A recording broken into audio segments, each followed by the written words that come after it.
अस्सलाम वालेकुम स्टूडेंट्स, जैसा कि आप लोग जानते हैं कि पेपर्स का शेड्यूल जारी कर दिया गया है।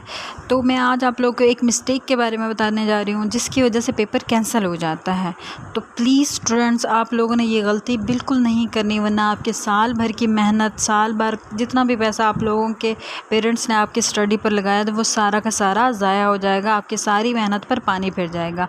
तो प्लीज़, बहुत सारे स्टूडेंट्स ऐसे गलतियाँ करते हैं, तो प्लीज़ आप लोगों ने ये मिस्टेक नहीं करनी, क्योंकि इस मिस्टेक की वजह से पेपर कैंसिल हो जाता है, पेपर चेक ही नहीं होता। जब पेपर चेक ही नहीं होगा तो आप लोग क्या हो जाएंगे, फेल। खुद अल्लाह ना करे कोई भी किसी के साथ ऐसा ना हो, बिल्कुल ना हो। और आप लोगों ने बिल्कुल रिलैक्स रहना, जैसे ही आपको पेपर मिले आप लोगों ने रिलैक्स होकर ख़ुद को सुकून में रखना है। और वो गलती है क्या, और वो गलती ये है कि पेपर करते वक्त बच्चे अपना रोल नंबर गलत लिख देते हैं। रोल नंबर कभी भी गलत ना लिखें, रोल नंबर बिल्कुल रिलैक्स होकर लिखें और रोल नंबर स्लिप से देख कर लिखें, उससे मैच करके लिखें। एक डिजिट अगर आपने गलत लिख दिया तो आपका पेपर कैंसिल हो जाएगा।